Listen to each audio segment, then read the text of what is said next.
Friendships forged in the crucible of fame's unrelenting glare often bear the scars of scrutiny, evolving into bonds as resilient as they are rare.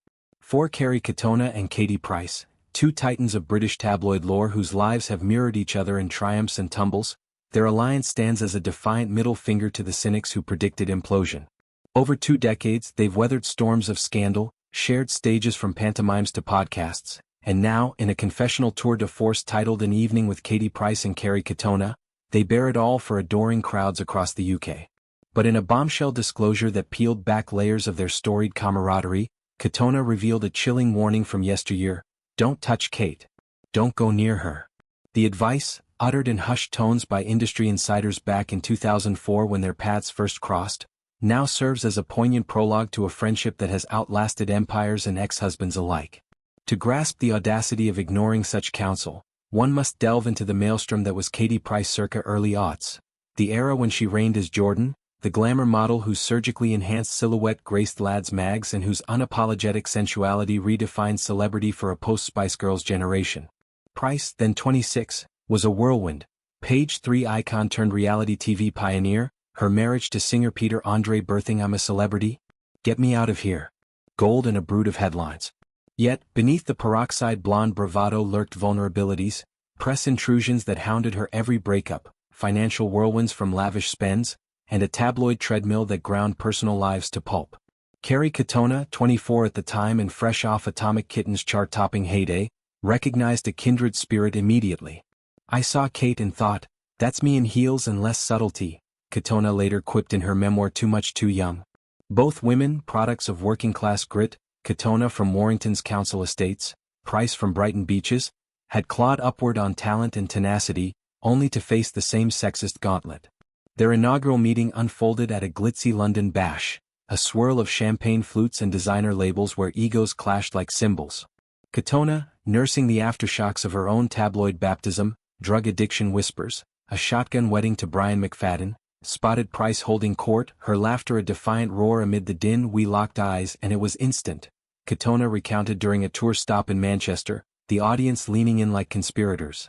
Over stolen cigs on a fire escape, they swapped war stories, Katona's loose women debacles, Price's Jordan's big day out empire.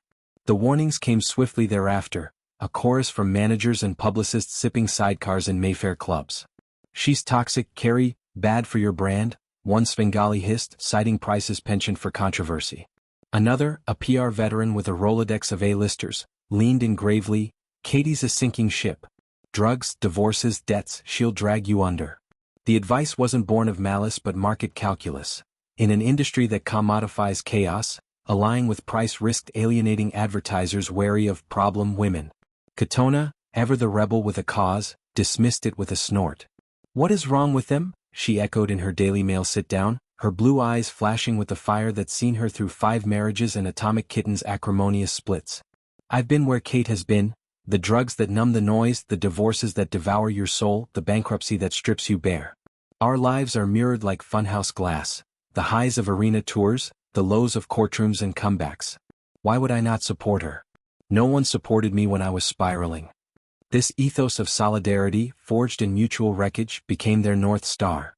By 2005, they were inseparable, joint magazine covers, charity galas where they duet Whole Again to riotous applause, and late-night vents over vino about the media's meat grinder mentality. Price, in turn, championed Katona during her 2008 ITV meltdown, when on-air tears branded her unstable. "Kerry's the sister I never had," Price wrote in her autobiography. "You only get one life. We lift when the world pushes down." Fast forward to 2025, and their partnership has matured into a masterstroke of reinvention. An Evening with, launched in September, packs theaters from Glasgow to Guildford, blending Q&A with anecdote-fueled roasts. Fans, a mix of nostalgic millennials and Gen Z converts via TikTok, devour tales of pantomime pranks, last year's Wicked Stepsisters and Cinderella, where Katona's ad-libs nearly toppled the Beanstalk set. On stage, their chemistry crackles, Price's larger-than-life gestures punctuating Katona's wry asides, a vaudeville vibe that disarms even the skeptics. "We're not fragile flowers," Katona declared in Liverpool, drawing whoops. "We're weeds, push us down we pop up stronger." Offstage, the tour's intimacy allows for unfiltered truths, like Katona's awe at Price's sobriety journey.